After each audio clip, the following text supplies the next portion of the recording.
All right, just as Ben did, I'm tackling the issue of ambush marketing, so try to bear with me on this one. My article talked about the subject we talked about the other day with Bavaria infiltrating the World Cup match using their own form of ambush marketing when they sent in 36 Bavaria representatives to wear orange suits and promote the brand, even though that event was promoted by Budweiser. They also talked about other forms that have been seen, which are pretty popular, the 1996 Olympics, as were discussed earlier when Reebok was the sponsor, and everyone thought it was actually Nike because of the pop-up stores. There's repercussions for these sort of things, and people are starting to speak out against them. The guy who actually gave the 36 people the tickets was a former soccer player. He was acting as a TV pundit, like a talking head.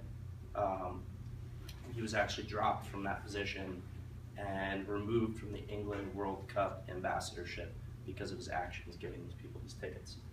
And although ambush marketing is a growth industry right now, and a lot of people are taking part in it, the intellectual property barrister Philip Johnson from England said, events like the Olympics and World Cup, big events like that, are hugely expensive to put on, so they need big money sponsors, and this in turn means organizers must protect aggressively against ambush marketing.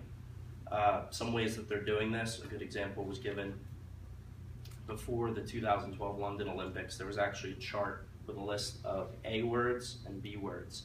The list of A words were games, 2012, 2012 written out, so different than numbers.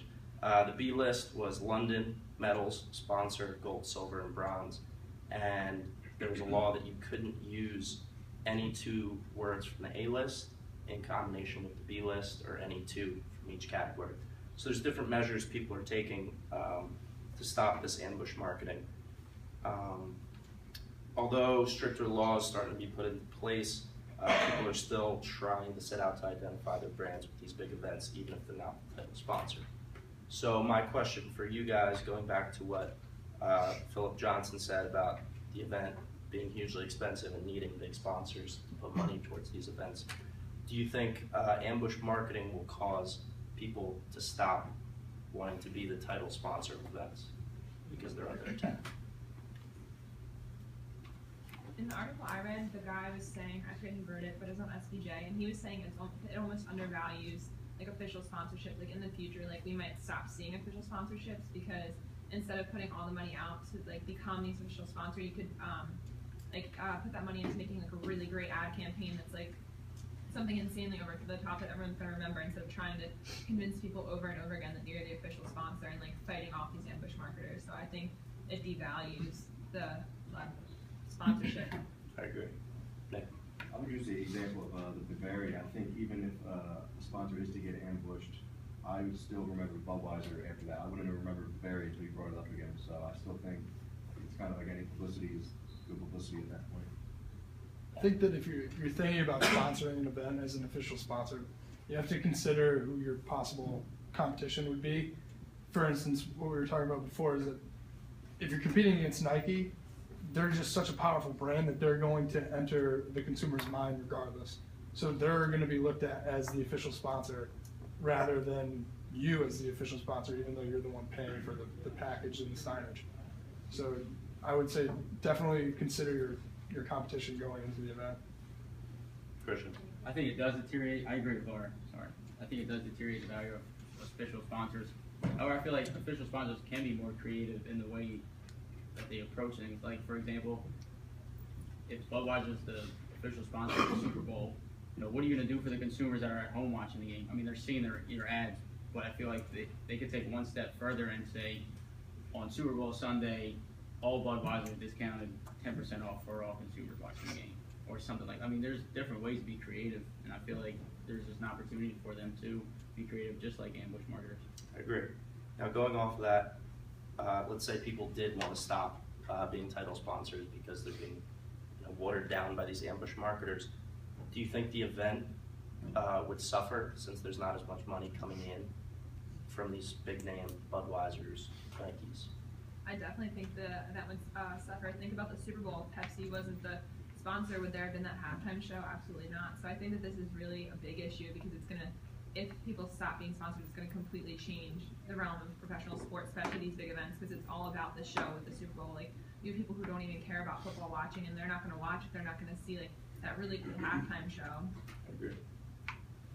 Yeah, I think it's gonna be up to the events to kind of expand that like A-list, B-list thing where it might be pages and pages of stuff that you can't say at this point anymore because companies can find ways to, align themselves with the event. Whereas if the Olympics was like, hey, you can't do anything like this, it's just gonna come off as another ad at that point, where that might raise the value of being an official sponsor again.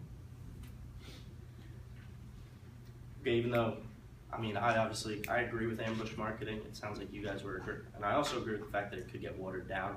But despite the fact that the official sponsor could get watered down, if you were a marketing director, would you take part in ambush marketing? I feel like if I was an ambush marketer or whatnot, and I know my competitor is a sponsor, an official sponsor, that's very bad for my business because I know people are going to pay attention to their brand and not mine. So, if you can find any loophole, it was just getting some legal trouble, I think definitely go for it. You just got to make sure you're not stepping on any toes, otherwise you can find yourself on a lawsuit, in a matter of seconds. So, I definitely do believe ambush marketing should be on the agenda for any marketer. However, you just definitely got to know where the line is. I definitely agree with that, along with the legal terms too, because why not take an opportunity to put yourself out there and sell your brand if you and not pay any money? Like, it would be, like I said, all legal terms, it would be dumb not to do that, not to, if you can get the same amount of popularity with not paying as much, then definitely take that chance. I agree. Any other comments regarding that? Okay, if you were in charge of making legislation to stop ambush marketing, what actions do you think could be taken in order to put a stop to it? I think that A-list and B-list is a really good start because people can make an ad and say something like 2012 and put gold medal in there, and all of a sudden you're starting to think Olympics even though you may not have any affiliation to Olympics.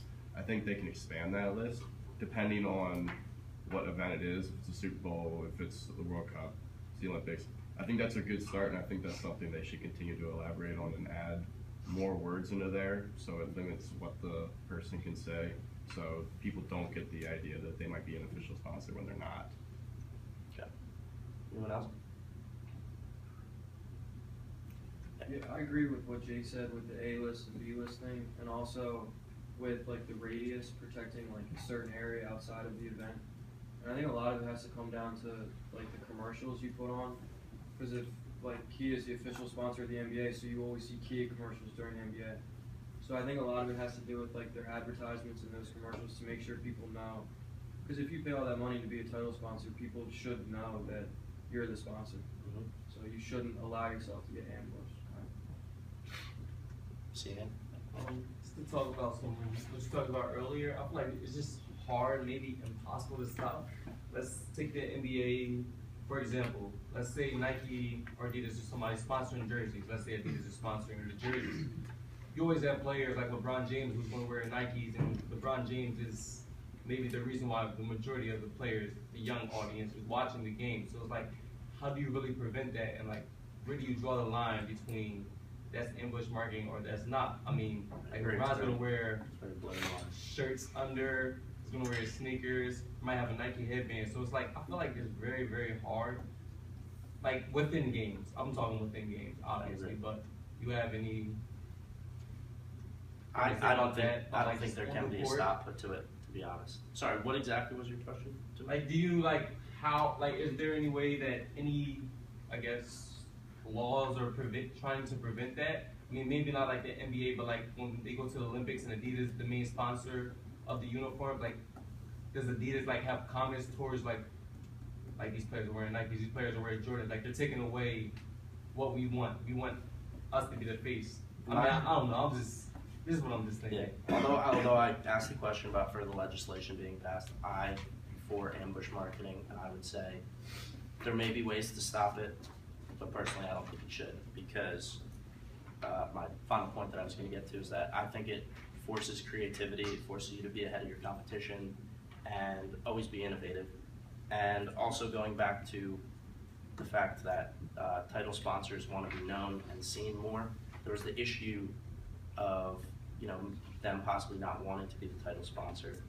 But on the other hand, I think if they do become the title sponsor, they'll want to put more and more money to stop the potential ambush marketing. So these events will thrive even more because of the ambush marketing, because they want to build up their following around the event on the buses, trains, etc. Any other questions?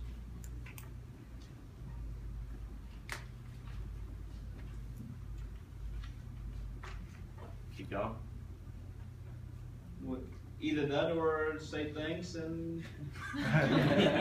Thank you.